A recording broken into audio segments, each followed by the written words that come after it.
Glória a Deus. Paz do Senhor Jesus, meus irmãos. Amém. Glória a Deus, boa noite. Pode se assentar. Quem está feliz aí com Jesus? Amém. Glória a Deus.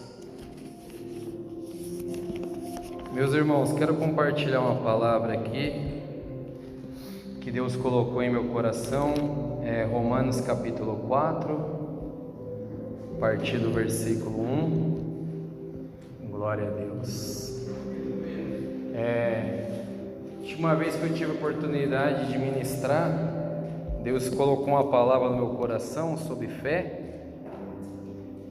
e ministrei a palavra e continuou ardendo ainda no meu coração essa palavra. Eu falei, próxima oportunidade que eu tiver, eu vou continuar a falar dela. Então eu queria falar sobre isso, amém? Glória a Deus, sobre a fé e a crença, né, que foi da outra vez que eu falei. Às vezes nós pensamos, qual que é a diferença de fé e crença, né? Parece que não há diferença nenhuma, né?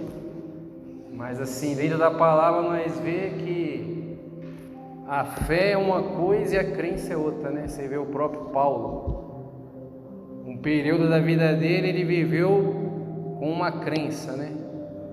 Que era o que os fariseus tinham, que era aquela crença que eles seguiam, de fazer tudo aquilo que Jesus também falou, né? Mas não tinha nada interior da fé. Jesus até falou, vocês são como o sepulcro caiado, por fora vocês são bonitos, né? Mas por dentro não tem nada. Ou seja, a fé é muito mais do que uma crença que nós carregamos, né? Como Paulo carregava uma crença por um tempo que ele cria em tudo. Até ele disse, falando do seu currículo, Benjamim, da tribo de Benjamim, fariseu, judeu dos judeus, circuncidado no 8º dia.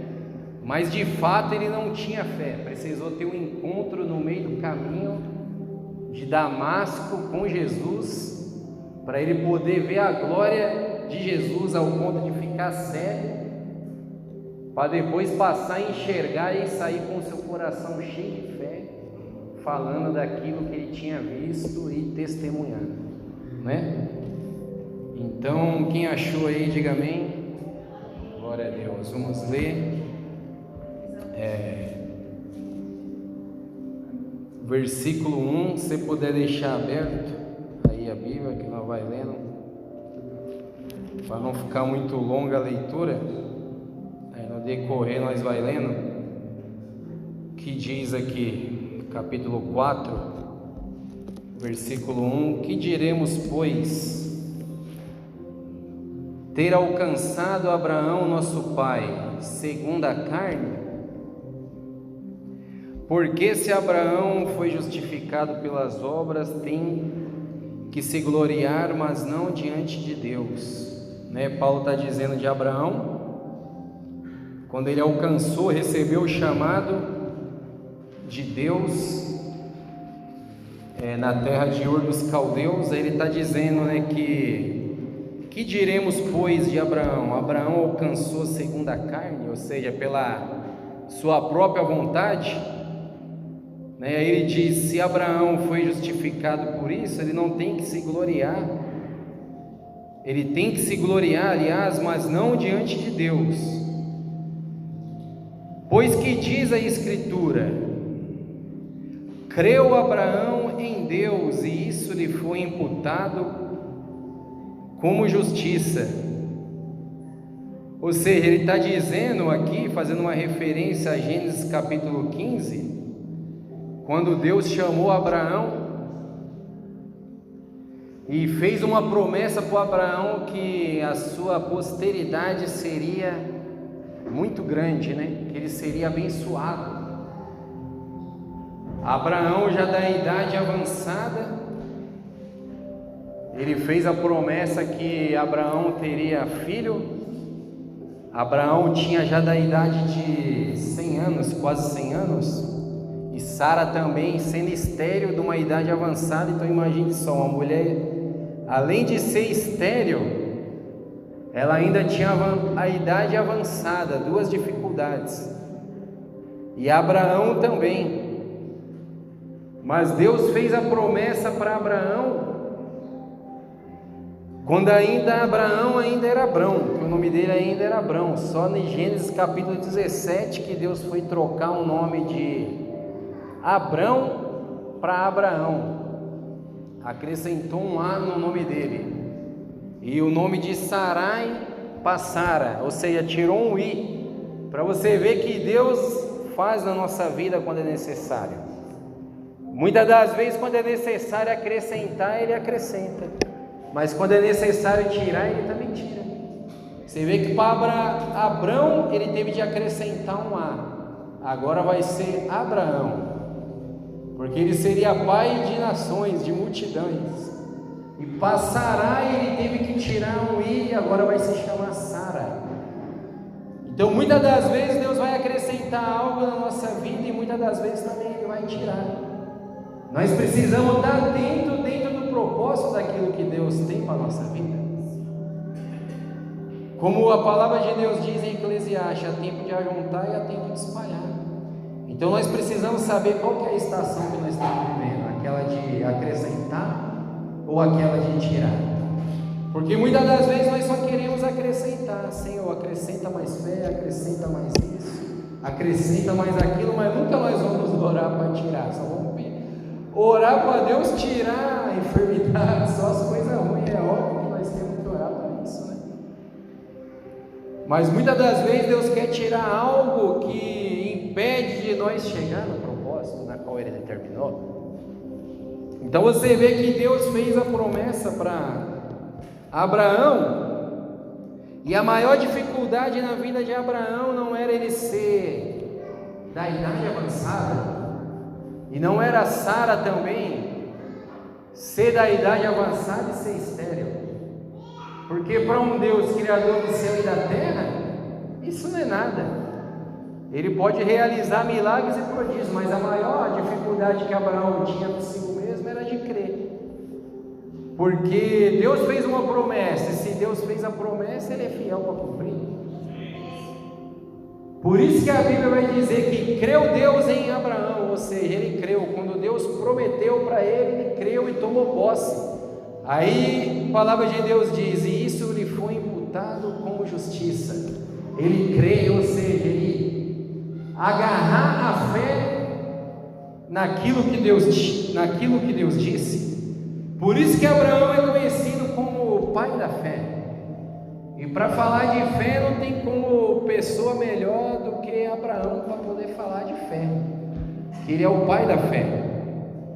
Aí vai continuar dizendo, ora, aquele que faz qualquer obra não lhe é imputado o galardão segundo a graça, mas segundo a dívida. Mas aquele que não pratica, porém crê naquele que justifica o ímpio, a sua fé lhe é imputada como justiça. Assim também Davi declara: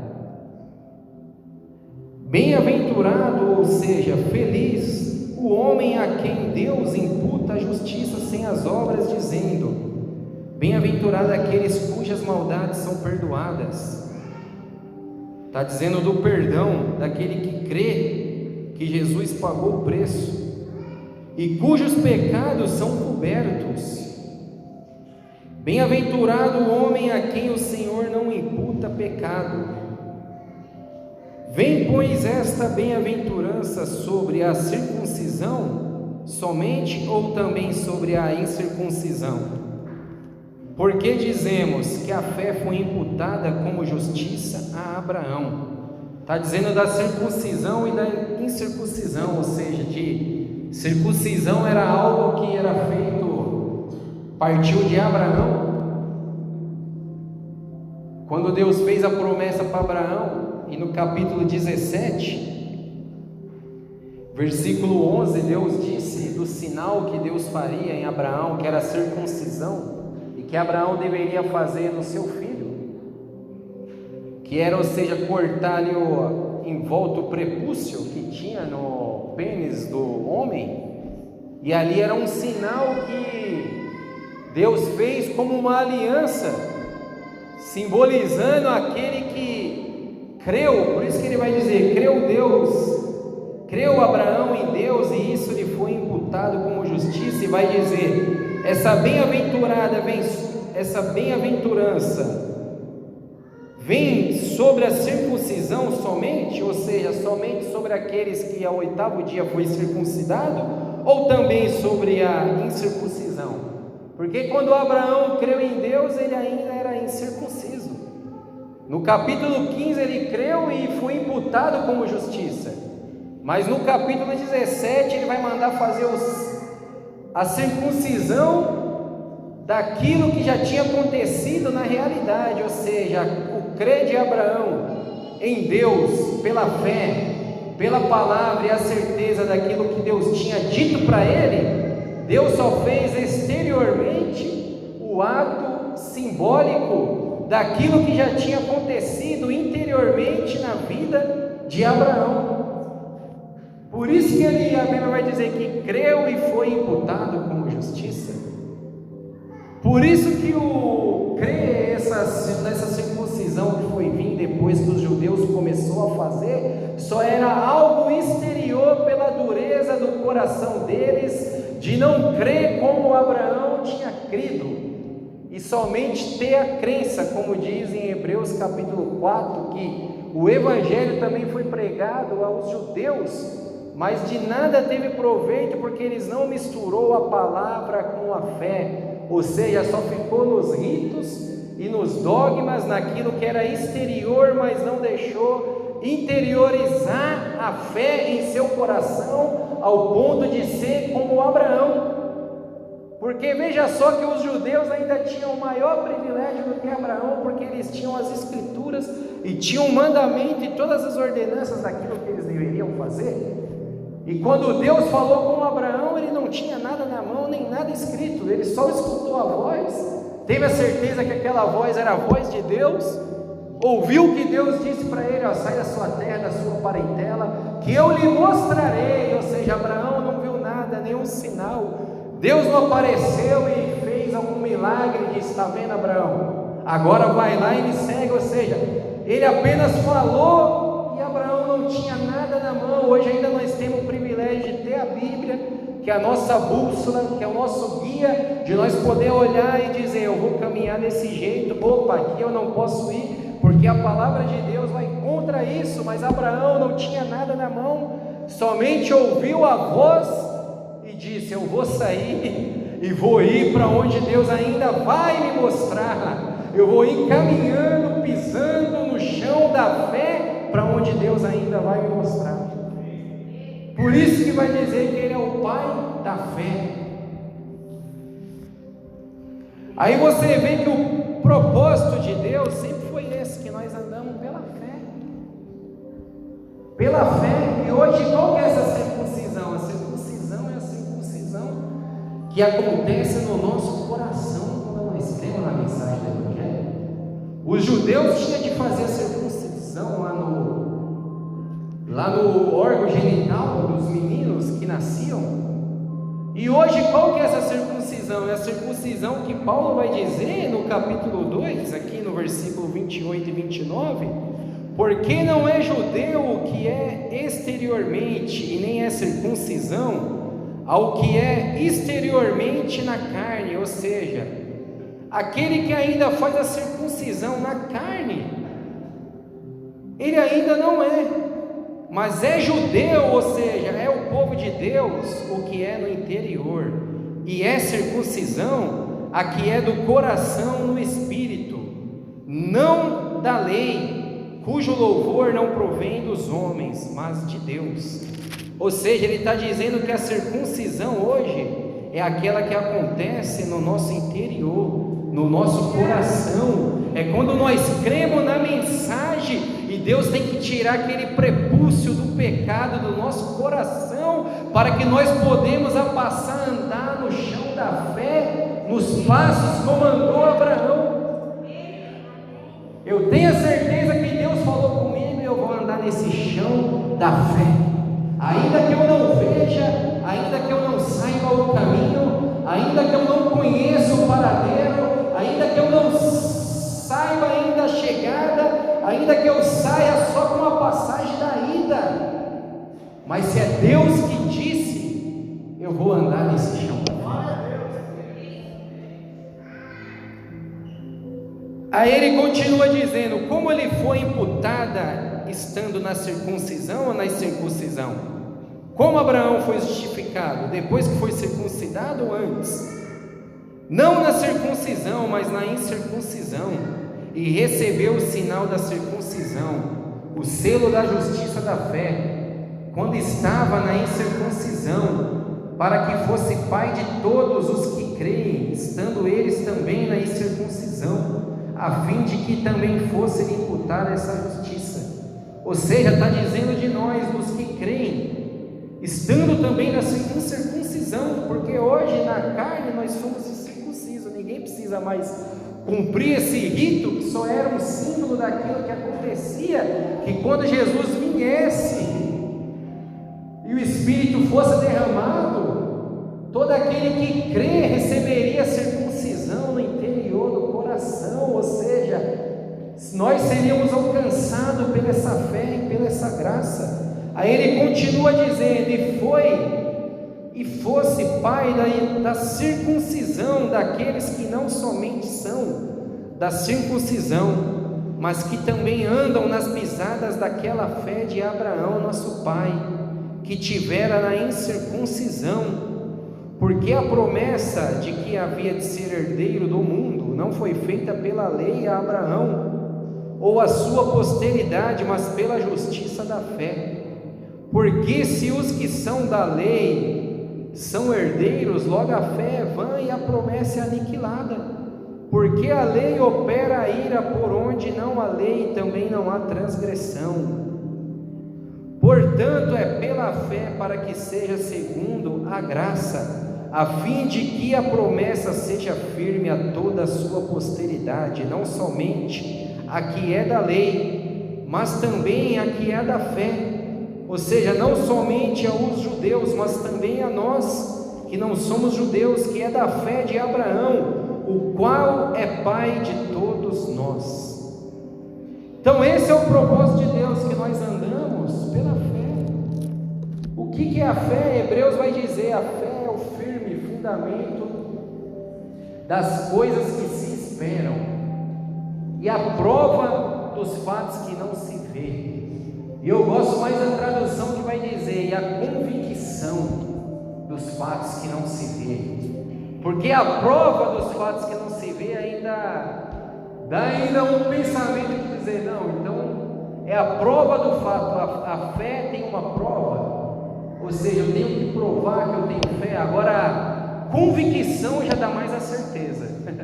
A convicção é algo de quem está convicto. Eu estou convicto nessa fé em Jesus, e ainda que eu não prove a existência de Jesus, ainda que eu não prove porque tal coisa é de tal jeito, ainda que eu não prove porque determinado assunto foi desse jeito, ainda que eu não prove o porquê na Bíblia está de tal jeito, mas eu tenho a convicção que se foi Deus que disse, nada arranca do meu coração essa certeza. Porque o mesmo escritor de Hebreus, no capítulo 11, versículo 6, vai dizer: sem fé é impossível agradar a Deus, porque importa que todo aquele que se achega nele tenha fé. Por isso que sem fé é impossível. Por isso que o crer em Deus não é lógica. Por isso que o crer em Deus não é uma ciência da qual eu posso apalpar e provar e dizer: não, eu creio em Deus porque eu peguei tal coisa, eu vi tal coisa, ou tal coisa prova a existência de Deus. Porque é até uma loucura tentar provar a existência de Deus. Porque na lógica, se for ver na lógica, até nós falar Deus existe, tem até um erro aí, porque se Deus existe, Ele tem que existir a partir de alguma coisa, porque tudo que existe tem que existir a partir de algo. Eu existo por quê? Porque um dia eu nasci, no dia 20 de 8 de 85, há 37 anos atrás eu nasci, por isso eu existo. Esse celular existe porque um dia fabricaram ele. Essa Bíblia existe porque um dia produziram ela. Essa água existe porque um dia foi produzida. Essa cadeira existe porque um dia foi fabricada. Agora, qual que é o início de Deus? Não tem início. A Bíblia diz que Ele é o primeiro, o último, o alfa e o ômega, sem princípio de dias, sem término de existência. Por isso que quando Ele apareceu para Moisés, e Moisés disse: se Faraó perguntar quem me enviou, o que eu vou falar? Ele disse que o eu sou, porque Deus de fato é, e não tem problema nós dizer, ó, Deus existe, não tem problema, é uma força de expressão, nós dizemos isso diariamente, mas a palavra de Deus não existe, Ele é, Ele é, porque Ele é criador de todas as coisas, quem existe sou eu e sou você, porque um dia passamos a nascer e passamos a ter existência.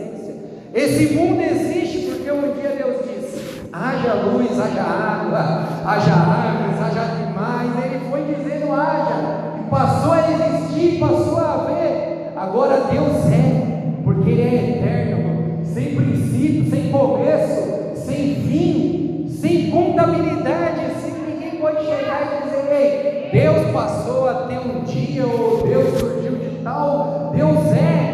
De maneira que todas as coisas que existem a partir de Deus. Por isso que eu digo, o diabo não tem nada.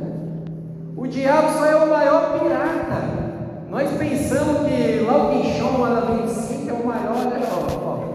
Pirata da história, mas o maior é o diabo, que só Deus é o criador de tudo. E o diabo vem destruindo, pirateando as coisas para poder fazer as coisas erradas e má.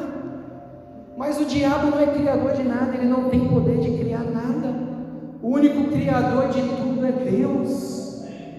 A Bíblia diz que Deus fez tudo perfeito, mas o homem se meteu em muitas artimanhas, muitas coisas erradas. Por isso que o diabo não cria nada. Ele só faz manobras, só faz mágica, magia. Ele não pode criar nada, não tem poder de milagre. Como foi lido aqui na abertura do culto, quando o diabo começou a tentar Jesus, ele disse: ele transforma essas pedras em pão. Ele queria que Jesus fizesse uma mágica, pegasse a pedra e dissesse: agora vira pão, mas Deus não muda a sua essência. Pão é pão e pedra é pedra. Aí talvez nós podemos pensar: mas Jesus não multiplicou os pão? Ele multiplicou pão e pão, mas Ele não transformou a água em vinho, porque era da mesma essência, era tudo líquido. Agora pedra em pão já muda a essência, já é uma quebra de princípio, e Deus nunca vai quebrar os seus princípios. Então você vê que tudo aquilo que quebra o princípio, tudo aquilo que tem que passar pelo algo, que tem que passar por alguma coisa errada, que tem que ter uma propina, que tem que ter alguma coisa, é quebra de princípio. Aí quer saber a resposta de Deus? Às vezes vem gente e pergunta: ei, mas eu vou tirar minha habilitação e não estou conseguindo passar na prática, será que se eu pagar o quebra é errado? Será? Pode ter certeza que é o quebra de princípio, o diabo está no meio. É transformar pedra em pão. Não tem outra lógica. Então Deus não muda seu princípio. Ele é criador de tudo. Por isso, quando o diabo leva ele lá para o alto monte e diz: ei, se lança daqui abaixo porque está escrito. Ainda usa a palavra. Estava escrito no Salmo 91 mesmo, dos anjos da ordem a seu respeito. Mas o que o Salmo 91 estava dizendo era que o anjo daria a ordem a nosso respeito para nos guardar e nos livrar em alguma coisa que fosse acidental, em alguma circunstância adversa da vida.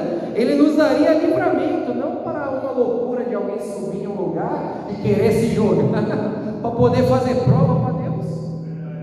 Ele diz: se tu és o Filho de Deus, ou seja, prova a sua divindade, prova que tu é Deus.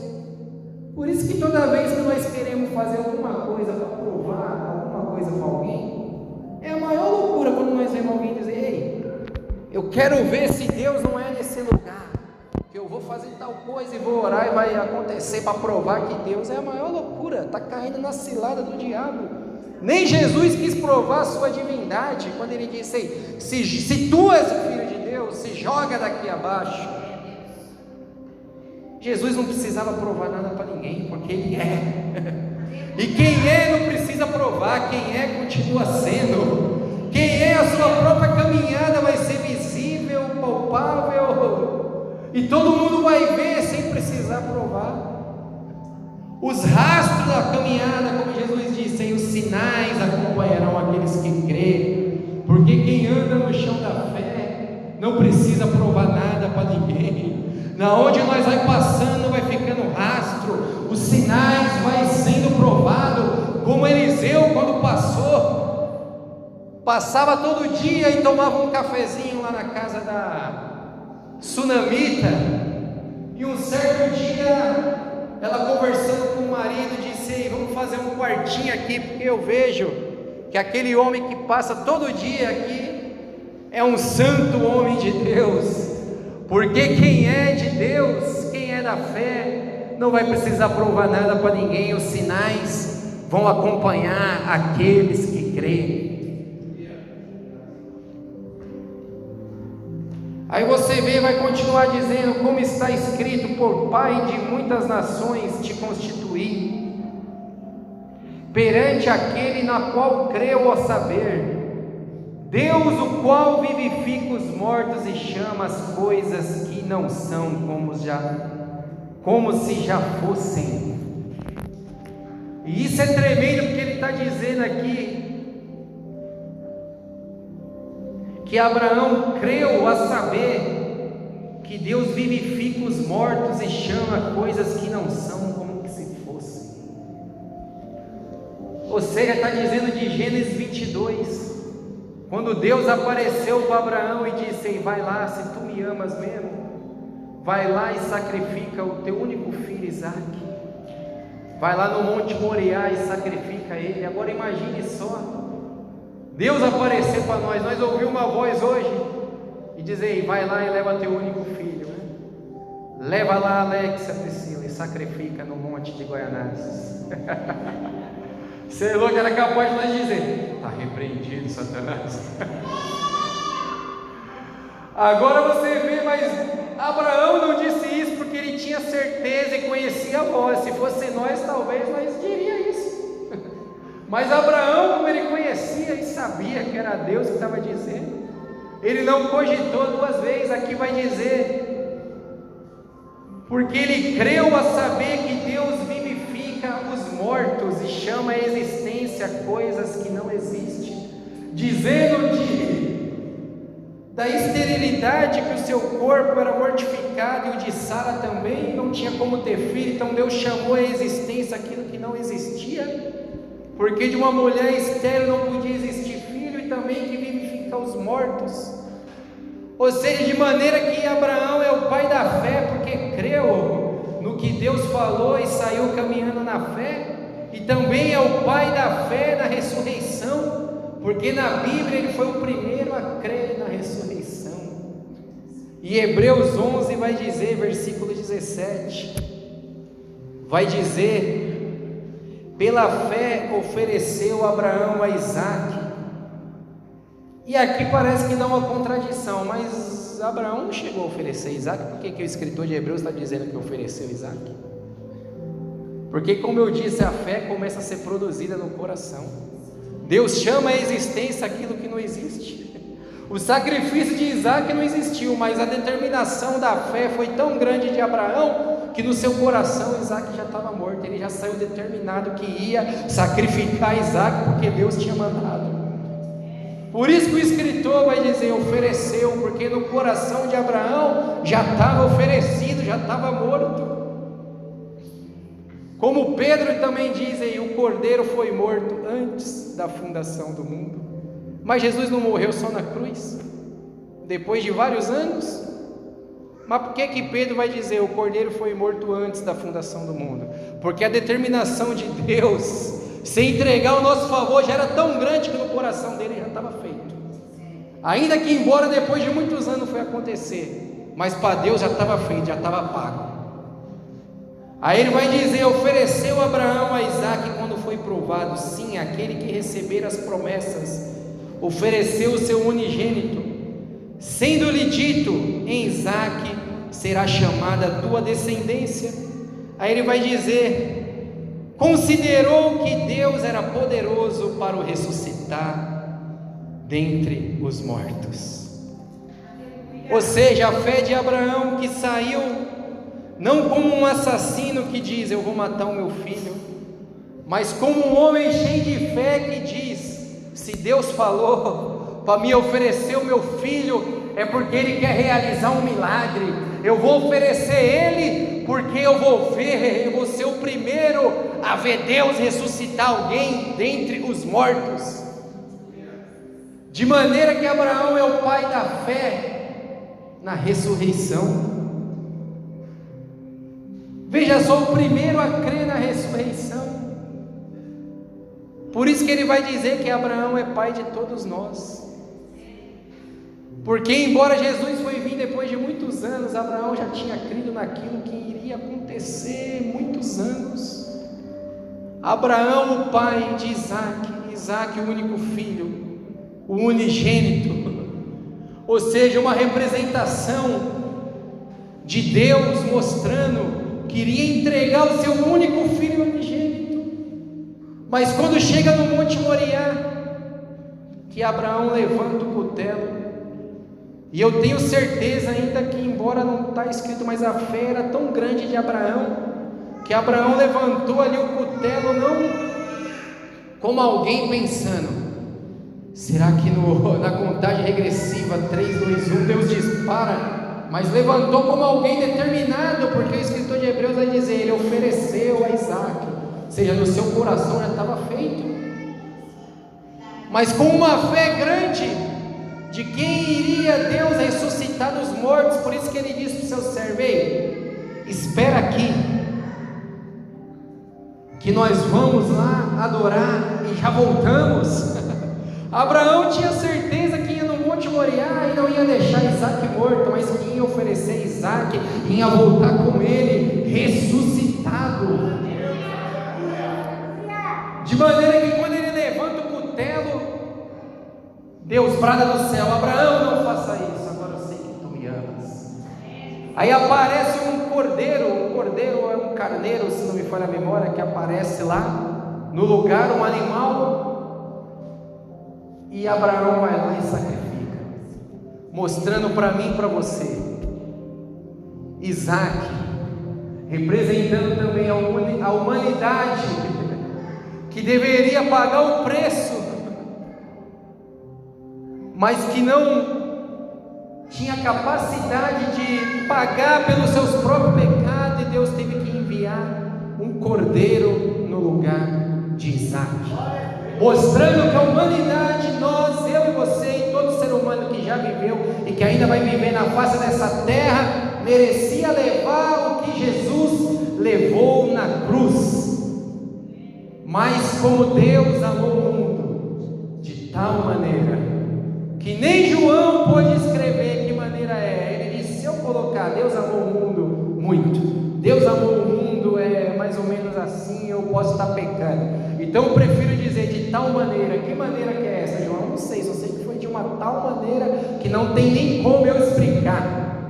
Ele enviou seu Filho unigênito, não para que o mundo pereça, mas para que todo aquele que crê tenha a vida eterna. Então, mostrando que eu e você deveria pagar o preço que era para Isaque pagar, mas o Cordeiro de Deus veio no meu e no teu lugar e levou aqueles pecados que eu e você merecia levar. Por isso, quando João Batista vê ele, diz: eis o Cordeiro de Deus que tira o pecado do mundo. E se você estudar no grego, esse tira, ele não é no verbo, ele não se dá no verbo tira, como ele tira uma vez, mas é no sentido de como tirou, tira e continuará tirando. É no sentido contínuo. Ele tirou tira e continuará tirando. Porque Jesus tirou o pecado, tira no dia de hoje e continuará tirando. Aí você vê que ele continua dizendo: o qual em esperança creu contra a esperança. Crer contra a esperança é quando a esperança ao contrário nos mostra uma realidade, mas a nossa esperança crê contra aquela esperança. É como quando o médico diz: ei, aqui não tem mais o que fazer. É uma esperança do médico, da medicina, mas tem uma esperança que crê contra aquela esperança, que é a fé, que é a esperança que creu contra a esperança. Foi essa a esperança de Abraão: eu vou oferecer o meu filho, ele vai morrer, e na lógica quem morre, porque para Abraão, imagine só, nós ainda podemos acreditar que se alguém morrer pode ser ressuscitado. Por quê? Porque a história nos narra isso. Jesus morreu, ressuscitou, e mais um monte de outra pessoa morreu e foi ressuscitado. Jesus ressuscitou um monte de morto. Agora para Abraão era uma coisa que ninguém falava naquele tempo de ressurreição. Então Abraão creu contra a esperança, saiu e disse: ainda que meu filho morra, eu creio que Deus o ressuscitará dentre os mortos. Aí ele continua dizendo que seria feito pai de muitas nações, conforme o que lhe fora dito, assim será a tua descendência. E não enfraqueceu na fé. O segredo está aí, meus irmãos: não enfraquecer na fé. E não enfraquecer na fé não significa que dias nós não vamos estar fracos. Não significa que dias nós não vamos ter mais fé, e dia vamos ter menos fé.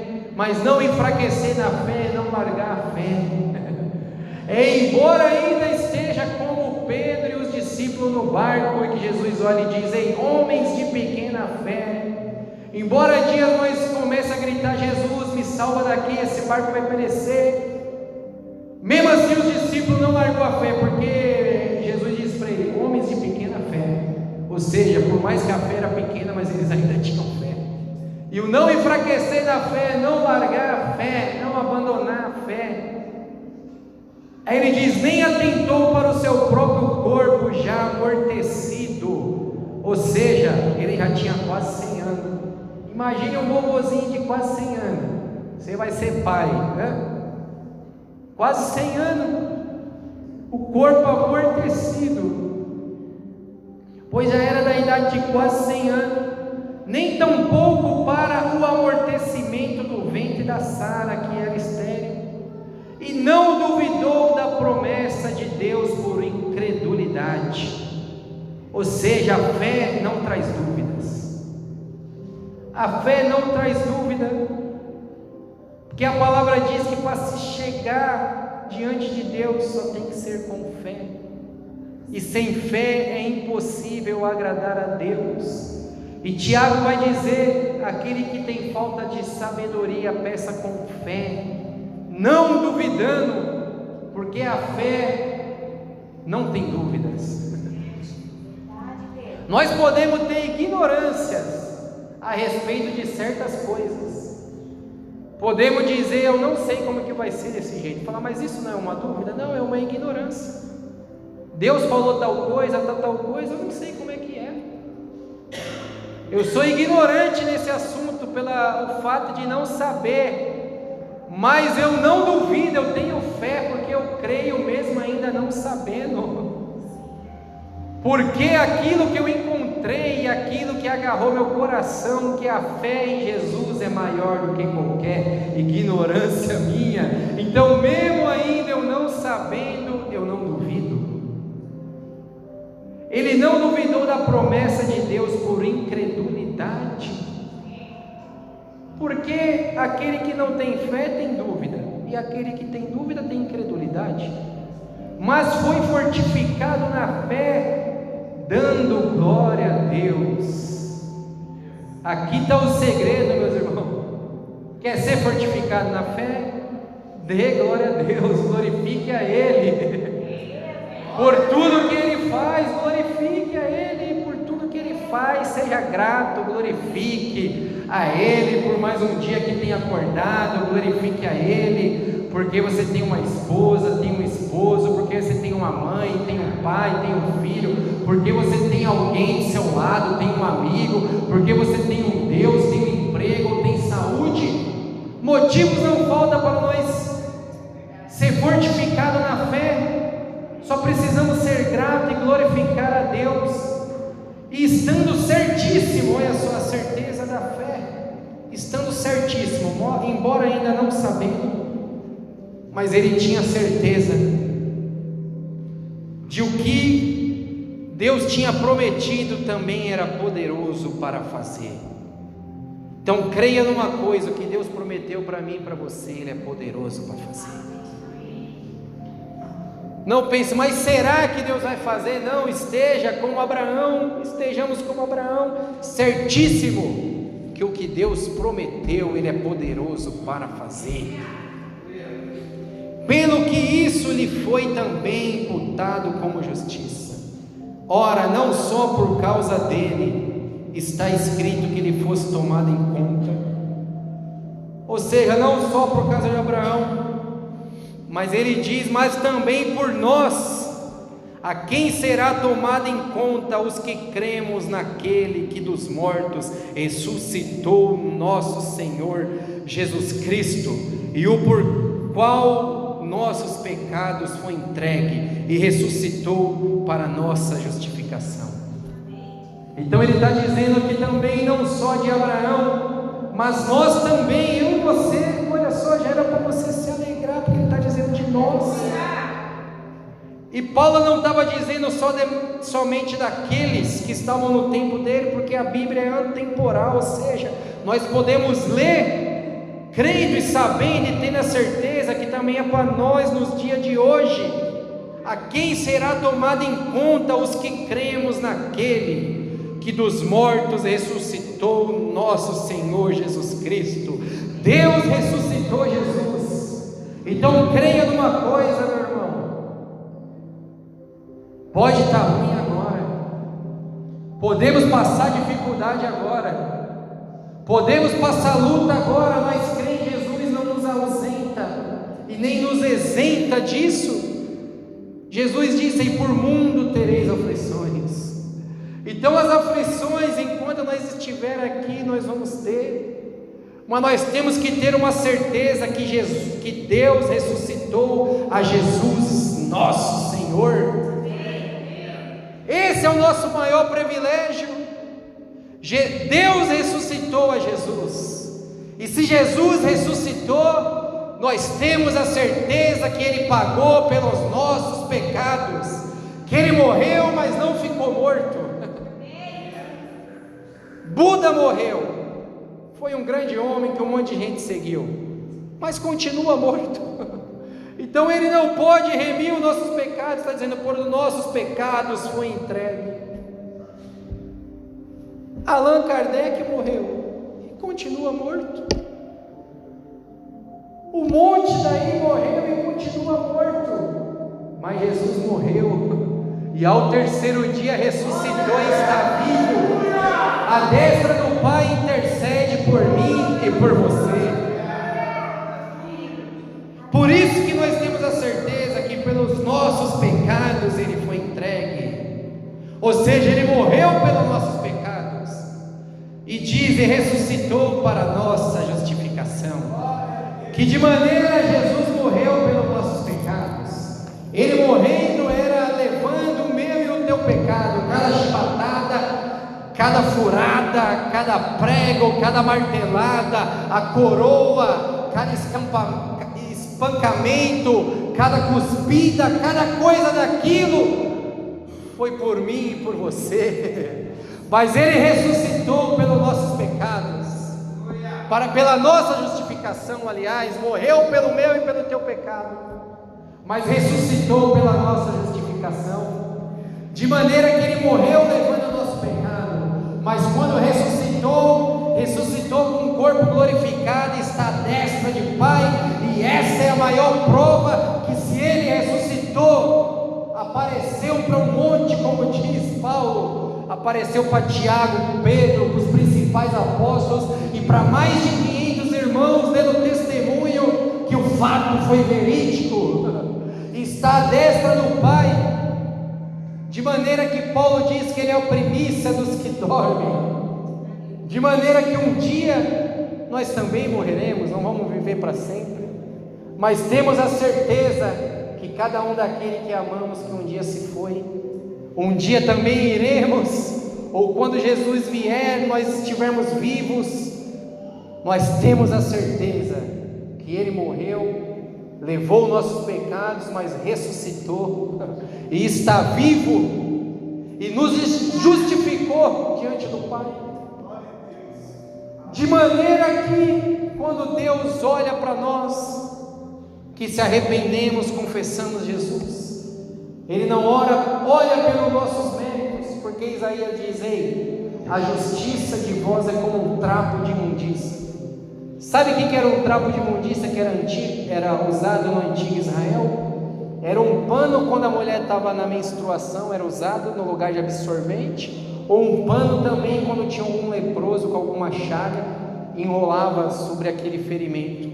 Esse é o pano, o trapo de imundícia. Isaías diz que a nossa justiça é como o trapo de imundícia, de maneira que Jesus ressuscitou e nos justificou. Por isso, quando Deus olha para nós, Ele não vê pela nossa justiça, mas vê pela justiça de Cristo, de maneira que nós somos justificados pela justiça dEle, de maneira que aquilo que Ele fez nos justifica, que Jesus levou os nossos pecados, pagou o preço por mim e por você, e ressuscitou e nos justificou diante de Deus. Você crê nisso?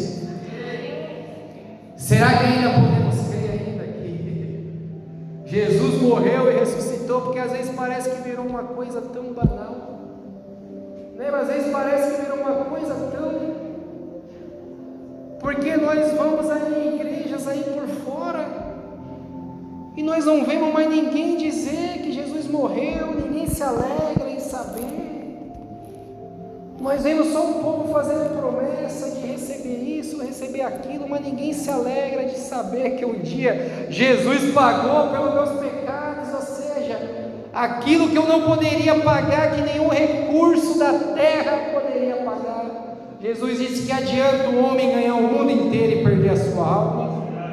Ainda que o homem ganhe o mundo todo. Qual que é o nome do homem mais rico do mundo lá, o que teve no Brasil esses dias? Elon Musk, né? Ainda nem o dinheiro dele, que já fizeram o cálculo que se ele dividisse todo o dinheiro dele, podia suprir a fome do mundo inteiro, e ninguém vai sentir fome, mas nem o dinheiro dele poderia pagar pelaquilo que Jesus pagou. E às vezes nós não se alegramos por isso, porque eu estava pensando isso para Jesus, às vezes nós não se alegramos, quase não falando mais sobre isso, quase não ouvimos, parece que virou uma coisa tão superficial.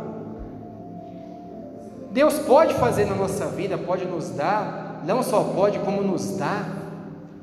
Eu creio nisso, que Deus nos dá infinitamente mais aquilo que pensamos ou pedimos. Eu creio na prosperidade de Deus, eu creio que Deus abre porta, eu creio que Deus dá emprego, eu creio que Deus dá condições de comprar, de negociar, de fazer, mas eu ainda continuo crendo que o maior prêmio da nossa vida é saber que um dia Jesus morreu e ressuscitou, e se Ele ressuscitou, nós também estaremos com Ele. Essa é a garantia, e essa é a nossa maior alegria, que nós devemos se alegrar. Paulo diz: ei, se vós espera em Cristo apenas neste mundo, sois os mais miseráveis de todos os homens. Então a nossa esperança não está somente aqui. Enquanto vivemos aqui, temos que fazer a nossa parte de cidadão, mas nós temos ainda uma esperança maior, nós temos ainda uma fé maior, que é essa de Abraão. Você vê que Abraão saiu na fé e foi próspero, foi tão próspero que ele chegou para o seu sobrinho Ló e disse: ei, Pode escolher para onde você quer ir. Escolhe o melhor lugar, para o lugar que você for, eu vou para outro. Ele foi tão próspero que quando morreu seu parente, ele queria enterrar no túmulo da cidade de um homem. O homem disse: não, Abraão, pode pegar para você essa terra aqui. Ele falou: não, quanto que é que eu quero pagar? Eu não quero nada de graça. Então ele era um homem próspero, mas ele não saiu com a promessa de uma prosperidade, mas ele saiu com a promessa de que Deus tinha dito para ele: sai da tua terra e da tua parentela, que eu lhe mostrarei. Ou seja, ele não sabia de nada, foi acontecendo consequentemente na vida dele. E assim na minha e na tua vida, todas essas bênçãos vai acontecendo quando nós ouvimos a voz de Deus e saímos na fé, como em Deuteronômio 28 diz: ei, se ouvires, todas essas bênçãos correrão atrás de ti e te alcançarão, de maneira que não é nós que corremos atrás das bênçãos, elas que correm atrás de nós. Às vezes nós invertemos. Graças a Deus, aqui quando eu falo, não estou me referindo daqui, estou falando num todo. Nós ouvimos aí muitas pessoas: não, eu vou em tal lugar para buscar minha bênção. Mas ele está fazendo o oposto, porque ele disse que a bênção é que te busca. Se você ouvir a voz, sair na fé, como saiu Abraão, todas as bênçãos correrão atrás de ti e te alcançarão. Já pensou, meu irmão, minha irmã? Você correndo e a bênção: me espera aí, calma aí, espera aí, grudando na sua perna. Espera aí que eu quero te acompanhar, você está indo muito depressa. É isso que a palavra diz, que as bênçãos correrão atrás de nós e nos alcançarão. Então pensa só, se nós ouvirmos a voz de Deus, até anda com o passo mais tranquilo. Calma aí, bênção, você está quantos por hora? Me acompanha. Amém, meu irmão, minha irmã, você crê nisso? Então, pode dar uma glória a Deus. Porque Jesus morreu, ressuscitou, e vai vir nos buscar, vai ressuscitar também aqueles que morreram em Cristo. Essa é a nossa maior esperança, amém? Então a palavra que Deus tinha para hoje